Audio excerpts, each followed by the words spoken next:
तो last episode के and पे हमने देखा था कि यंग मास्टर वैंग को शर्मिंदा होकर वहां पर से जाना पड़ता है क्योंकि उसके पास और कोई ऑप्शन नहीं था। तो मास्टर जीगल कहता है कि देखो तो जरा यहाँ पर मुझे लगता है कि वैंग फैमिली का भविष्य बहुत ज्यादा डार्क होने वाला है। अगर उन्होंने इस तरह के एक यंग मास्टर को अपना हीयर बना रखा है, यानी कि इसे अपना सक्सेसर घोषित कर रखा है, तो फिर तो उन फैमिली पूरी तरह से बर्बाद होने वाली है। तो यंग मास्टर वैंग के चले जाने के बाद मास्टर जीगल कहते हैं कि अब जबकि यहाँ पर ये सब कुछ खत्म हो चुका है तो मैं अपनी जरा दामाद से बात कर लूँ। तो उसे कहते हैं कि हालिन तुम तो वाकई में बहुत ज्यादा इंप्रेसिव थे। मैं तुझे यहाँ पर इस बात को सोचकर ही काफी हैरान हो रहा हूं कि तुमने यहाँ पर क्या कुछ किया है। तुमने यहाँ पर इतना कमाल का यहाँ पर प्रदर्शन दिखाया, मैं देखकर ही बहुत ज्यादा हैरान हो गया और मैं वहां पर रुक नहीं पाया। मैं भागता हुआ जल्दी से बीच में आ गया। अगर मैं बीच में नहीं आता तुम दोनों में से एक यहाँ पर मरने वाला था और मुझे लगता है कि वो यंग मास्टर वैंग ही था जो यहाँ पर मरने वाला था। तुम अच्छी तरह से जानते हो कि मेरे यहाँ पर बीच में आने का मतलब क्या था। तुम दोनों की फाइट को रुकवाने का मतलब यही था कि जीगल फैमिली इस बात को अफोर्ड नहीं कर सकती अगर तुम दोनों में से कोई एक भी यहाँ पर जीगल फैमिली की लैंड्स के ऊपर फ्रेंडली डूल करते वक्त मारा जाता है। इसी वजह से मुझे यहाँ पर बीच में आना ही पड़ा। तो हालिन कहता है कि मास्टर प्लीज यहाँ पर आप मुझे यहाँ पर कुछ ज्यादा ही रिस्पेक्ट दे रहे हैं, आपको यहाँ पर इस तरह की बात नहीं करनी चाहिए, आपने बीच में आकर फाइट को रुकवा दी तो अच्छी बात है।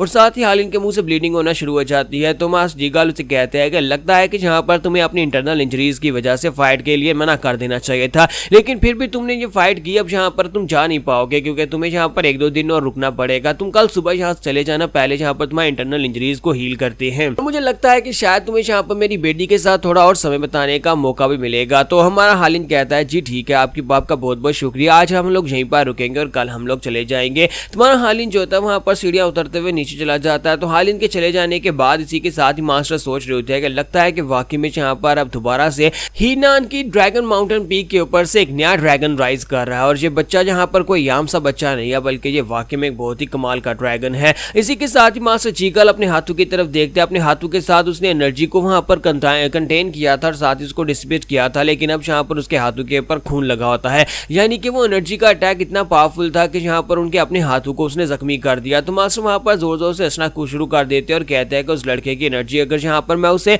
वक्त रहते हुए अपनी पावर के साथ नहीं दबाता तो वो मेरी एनर्जी को भी सोख लेता। फिर साथ ही वो यहाँ पर अपने बेटे से कहता है कि लड़के लगता है कि हम लोग जो भी करने वाले थे उसे थोड़ा सा और जल्दी करना पड़ेगा। तो इसी के साथ उसका बेटा कहता है जी फादर। तो यहीं पर से नेक्स्ट सीन शाम के वक्त का दिखाया जाता है कि शाम के वक्त हमारा हालिन जो होता है उसकी पट्टियां वट्टियां कर दी गई होती है और वो अपने रूम में बैठा होता है। अपने रूम में बैठा वहां पर कल्टीवेट कर रहा था, साथ ही अपनी बॉडी के ऊपर जख्मों के निशान देख रहा था और कहता है कि लगता है कि मेरी बॉडी के ऊपर पहले से भी ज्यादा जख्मों के निशान आ गए हैं। फिर साथ ही दरवाजे के ऊपर नॉक होती है, वो जल्दी से अपना रोब पहन लेता है और कहता है कौन है, तुम अंदर आ सकते हो। तो ये मिस जियोन होती है। तो हमारी मिस जियोन जो होती है वो अंदर आती है। तो इसी के साथ ही उसे कहता है कि ये क्या लेडी जियोन तुम यहाँ पर क्या कर रही हो। तो उसे कहते हैं मैं तुम्ही से बात करने के लिए आई हूँ, क्या तुम ठीक हो। तो हम यंग मास्टर हालिन से कहता है हाँ मैं तो बिल्कुल ठीक हूँ, लेकिन तुम्हें इतनी रात के वक्त यहाँ पर नहीं आना चाहिए था। तो उसे कहती है कि मैं तो बस तुमसे मिलने के लिए आई थी क्योंकि तुमने मुझे दिन के वक्त कहा था कि तुम्हें प्राइवेट में मुझसे एक बात करनी है। साथ ही मैं इस बारे में बात करने के लिए आई हूँ क्योंकि तुमने आज यहाँ पर जो जीत हासिल किया वो कोई आसान जीत नहीं थी, क्योंकि यहाँ पर यंग मास्टर वैंग जो उसने यहाँ पर जो मास्टरी हासिल की हुई है उसी की वजह से उसे ये टाइटल मिला था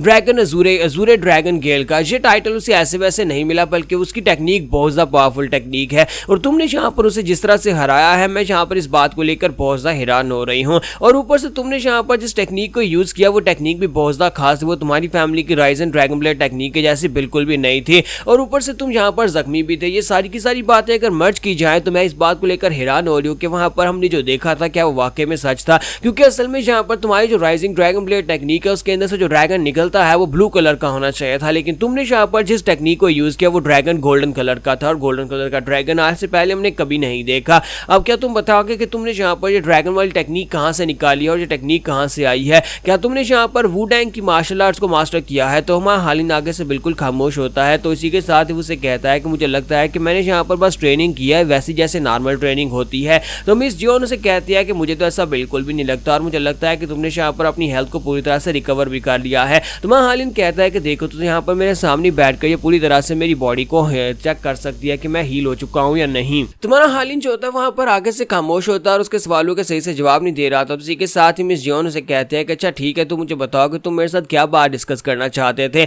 चलो छोड़ो इन सभी बातों को और मुझे वो वाली बात बताओ। तो हालिन उनसे कहता है कि हाँ मैं यहाँ पर उस बारे में तुमसे बात करता हूँ। सुबह मैंने तुमसे कहा था कि मुझे तुमसे एक बहुत जरूरी बात करनी है, तो यहाँ पर मैं तुमसे ये बात करना चाहता था कि क्योंकि तुम यहाँ पर अपने सेक्टर को प्रोटेक्ट करना चाहती हो और तुम यहाँ पर अपना नाम करना चाहती हो, तुम्हारा अलगाव सिर्फ और सिर्फ मार्शल आर्ट से है और मैं सिर्फ और सिर्फ अपने सेक्टर की रक्षा करना चाहता हूँ। मुझे अपनी अपनी फैमिली और अपनी फैमिली के लोगों को बचाना है और इसी मकसद के लिए मैं यहाँ पर अपने आप को स्ट्रॉन्गर बना रहा हूँ। अपनी फैमिली को बचाने के लिए मुझसे जो हो सका वो मैं जरूर करूंगा और मैं तुम्हारी फीलिंग्स को भी अच्छी तरह से समझता हूँ। तुम्हारा मकसद यहाँ पर अपने आप को स्ट्रॉन्गर बनाना और अपनी फैमिली को प्रोटेक्शन और रक्षा है। इसी वजह से हम दोनों यहाँ पर एक दूसरे से वादा करते हैं कि हम लोग बहुत ज्यादा स्ट्रॉन्ग बनेंगे और अपने अपने सपने को अचीव करेंगे। लेकिन मैं यहाँ पर अपने सपने को अचीव करते वक्त तुम्हें यहाँ पर अपने साथ बांध कर नहीं रखना चाहता, क्या तुम समझ रही हो? तो उसे कहते हैं कि नहीं, मैं तुम्हारी बात को समझ नहीं रही। तो हमारा हालिन उसे कहता है कि मुझे लगता है कि तुम्हें सिर्फ और सिर्फ मार्शल आर्ट्स को परस्यू करना चाहिए और अगर तुम यहाँ पर मुझसे शादी कर लेती हो तो फिर तुम्हारी जो मार्शल आर्ट्स को परस्यू करने का सपना है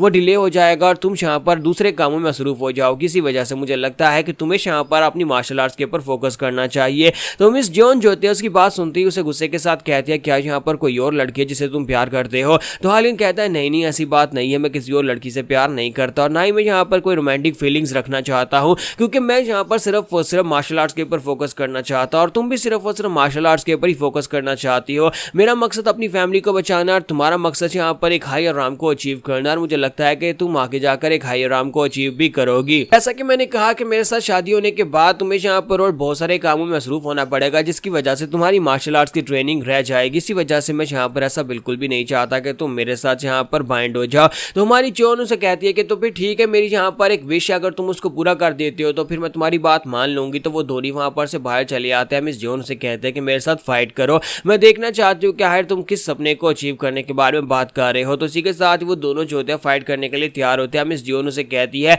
अगर तुम यहाँ पर वाकई में सच कह रहे हो तो फिर तुम्हारी तलवार मुझे बता देगी। जैसा कि तुमने कहा कि मैं मार्शल आर्ट्स की बहुत बड़ी फैन हूं, तो मैं तुम्हारी तलवार के जरिए से समझ जाऊंगी कि तुम क्या चाहते हो, तुम्हारी ट्रू फीलिंग्स क्या है। क्या तुम वाकई में यहाँ पर मुझे धोखा देने की कोशिश कर रहे हो या फिर तुम मुझे बातों में बहला फुसला रहे हो? तो इसी के साथ ही वो दोनों वहां पर फाइट करना स्टार्ट करते हैं। दोनों अपनी अपनी तलवारें टकराते हैं, दोनों वहां पर प्रैक्टिस कर रहे होते हैं। ये सिर्फ एक डुअल मैच है, सॉरी एक फ्रेंडली डुअल होती है जिसमें वो दोनों ही भाग ले रहे होते हैं।